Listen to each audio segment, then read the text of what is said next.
Bueno, desde hace unas semanas acordamos hablar del papel de la mentira en la política y ahora que estamos en pleno tiempo de campañas, pues vamos a retomar este tema. Saludo a Paula Sofía Vázquez, a Carlos Bravo, regidor, y a Violeta Vázquez. Muy buenas noches. Buenas noches.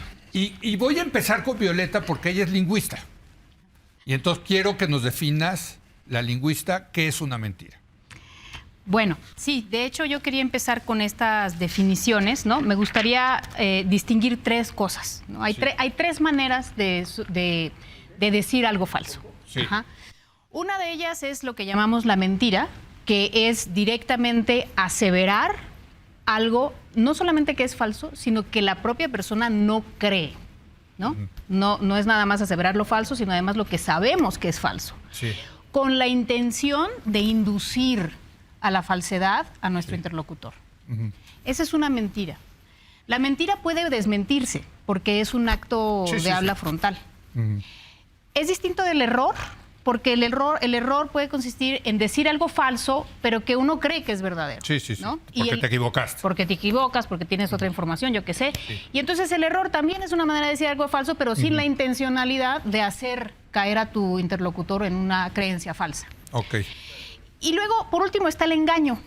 El engaño es mucho más sutil, es mucho más complejo. Sí. Porque en el engaño uno no asevera algo falso, pero hace creer a su interlocutor algo falso a partir de la inferencia que pueda despertar decir algo que posiblemente es verdadero, ¿sí?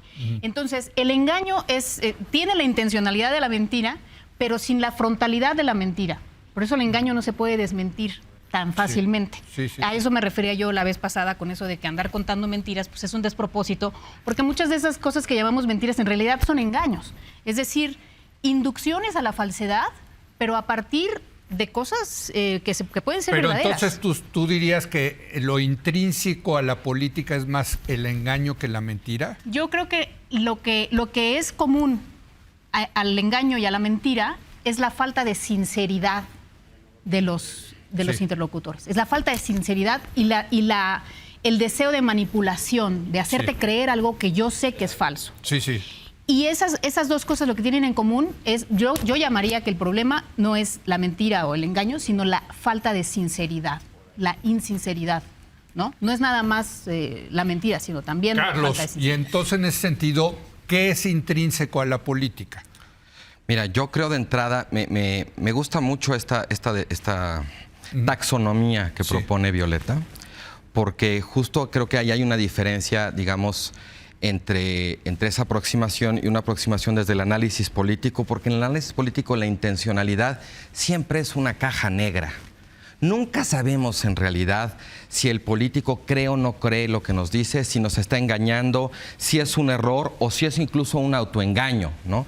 Nunca podemos, o sea, realmente en el análisis político creo que partimos del supuesto de que no conocemos la intención, pero sí podemos conocer el efecto que tiene lo que dice un político y sí podemos cotejarlo con datos, con evidencia, con testimonios, en fin, con fuentes de realidad que nos permiten evaluar si eso es una aseveración cierta o falsa, independientemente de la intención que el político haya tenido. Ahorita que decías, no, pues es que en política hay interés, hay conveniencia, hay manipulación, pues sí, ahí ya no estamos en la lingüística, ahí ya estamos hablando de la política y esos son, digamos, asuntos consustanciales. Yo creo que en general los políticos dicen cosas que no son ciertas.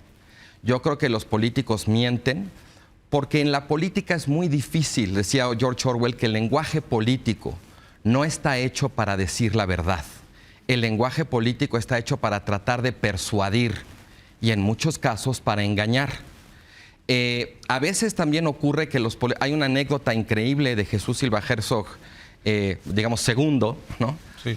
Cuando era secretario de Hacienda con Miguel de la Madrid, había una crisis económica tremenda y él hace un viaje a algún estado de la República y cuando se baja del avión lo reciben con una pancarta que dice menos realidades, más promesas.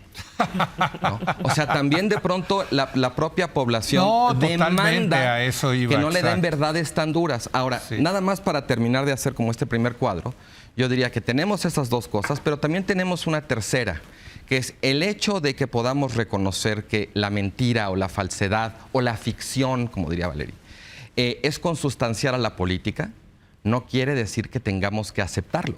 Podemos admitir que así es, pero al mismo tiempo nosotros como ciudadanos dedicarnos a tratar de distinguir lo que es falso de lo que es verdadero para tener un piso común a partir del cual discutimos la realidad.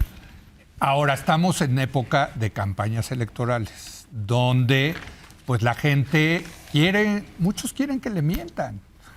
En el sentido de que si yo gano, vamos a crecer al 6% anual. Yo ya tengo el plan. ¿No? En fin. El becatón, ¿no? O sea, todo el mundo quiere que le prometan y le prometan y le prometan dinero, ¿no? A nadie le importa de dónde va a salir, si salen las cuentas, etc. Oye, por cierto, ayer oía que el PRI está ofreciendo un plan de 120,000 pesos para los jóvenes.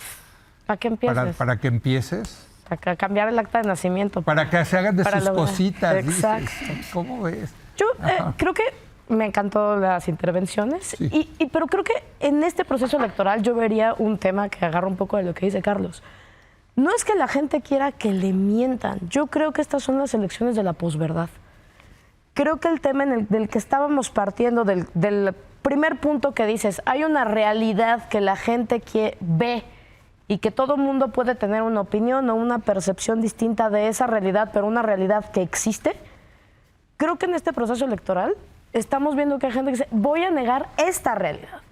Voy a decir que esta realidad no existe. Simple y sencillamente. Y eso se ha generado pues dos facciones. Yo siempre digo, aquí en este proceso electoral hay gente que dice que vivimos en Rafa y hay gente que dice que vivimos en Disneylandia. Y los dos creen absolutamente, independientemente de los datos que existan de los dos lados, que parten de ahí. Y esa es una parte que está siendo muy problemática, no solo en el ámbito regulatorio, también ha vaciado un poco las campañas de contenido. Entonces, ¿la culpa la tienen los que reciben el mensaje o los que mandan el mensaje o ambos? Yo creo que de los dos lados. Creo que es un problema en el que estamos metidos los dos lados. Uno, una ciudadanía que cada vez se vuelve menos exigente en solicitar información, en corroborar. Hay muchísimos ejercicios verificados, el sabueso, etcétera, que todo el tiempo están corroborando información, que todo el tiempo están haciendo fact-checking, que todo el tiempo... Y lo que te dicen los periodistas que lo hacen es, nadie lo verifica. O sea, la nota falsa tiene 75.890 millones de reproducciones. La corrección de la nota tiene 20 millones de reproducciones. Porque a la gente no le interesa saber que lo que está creyendo o no está creyendo es verdad. Déjame, hago una breve pausa. Regresamos con este muy interesante debate sobre el papel de las mentiras en la política.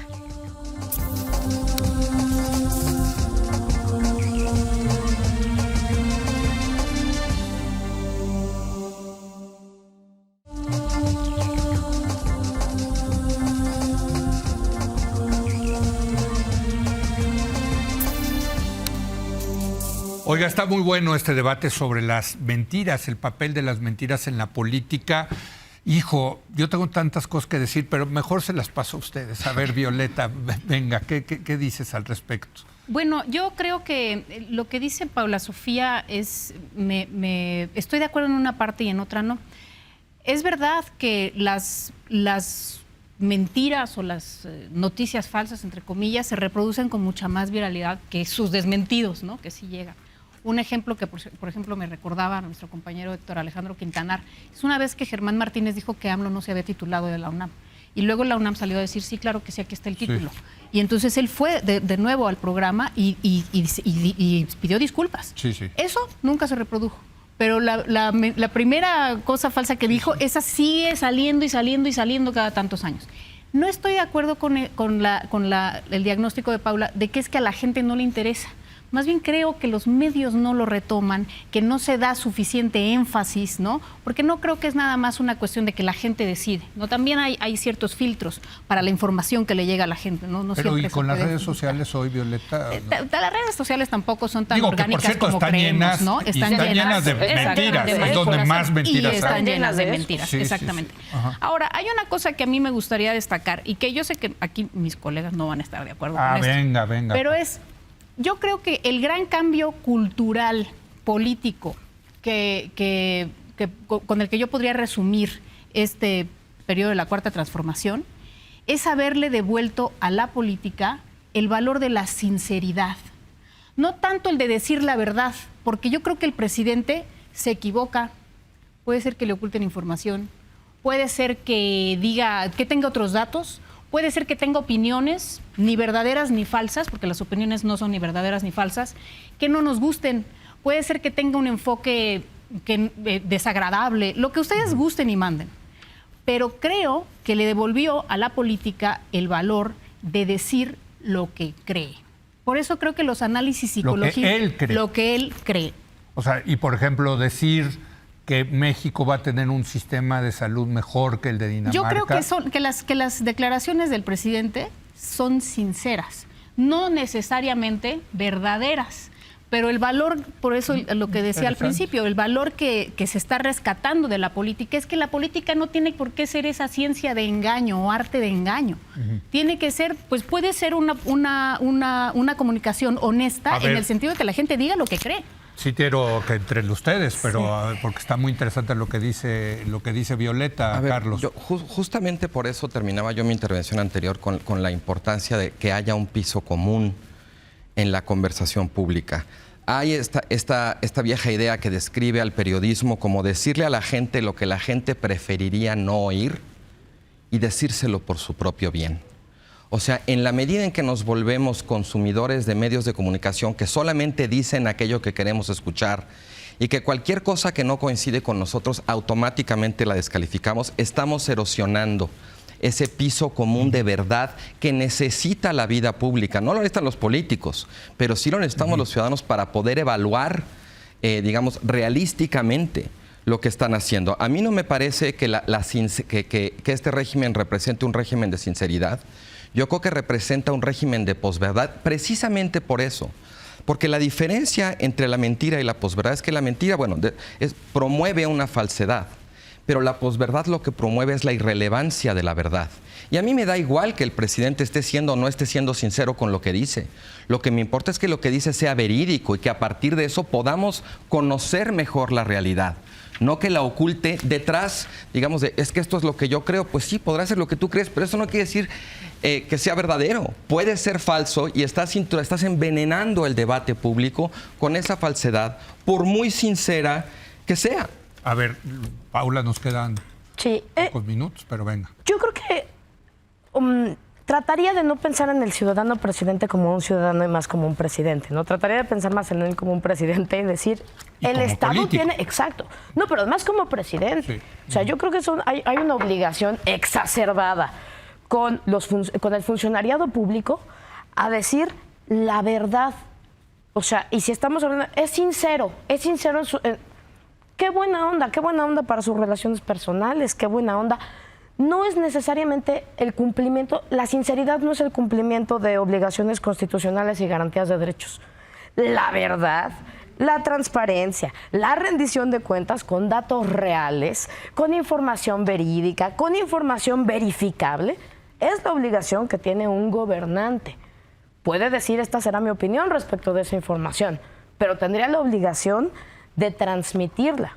Que aquí yo creo que si hiciéramos un exhaustivo análisis de las mañaneras que no tenga que ver con la cantidad de veces que según Spin dice, o sea, no, un análisis exhaustivo. Spin dice las mentiras, sí, ¿no? Pero, supuestamente. Sí, pero si hiciéramos un análisis de cosas en las que su propia información lo contradice, ¿no? El ejemplo del huachicol, el ejemplo de un solo árbol en el Tren Maya, el ejemplo de Ayotzinapa, que es una serie de cosas en las que él dice que una cosa sucede y no sucede. Y la otra es, pues, si de verdad vamos a suponer sin conceder que el presidente no miente y no trata de engañar, yo sí abriría la bonita categoría del autoengaño. Si de verdad él lo que dice lo está diciendo, creyendo que efectivamente en noviembre vamos a hacer Dinamarca, con los datos, con la realidad, con esa base que existe, pues es todavía más preocupante. Porque entonces estamos hablando de que efectivamente el rey de Disneylandia es él. Bueno, pues ahí está, interesante. A ver, me gustaría conectar a lo mejor este tema con el tema de las campañas negativas, que ha generado también tanta polémica, ¿no? La moralidad de las campañas negativas, que ayer tuvimos una discusión fascinante al respecto, y que tiene que ver con esto, Claro. de que tanto se vale difundir mentiras o no, pero bueno, se nos acabó el tiempo. Herramientas de persuasión. Exacto, herramientas. Decía un politólogo estadounidense que el poder de la presidencia es el poder de la persuasión, ¿no? Así lo definía un politólogo estadounidense. Gracias, Violeta. Gracias, Leo. Carlos, Gracias, Leo. Paula. No sé por qué tienes cara de Paula. No lo sé. Gracias, Paula. Y gracias a usted por habernos acompañado. Muy buenas noches.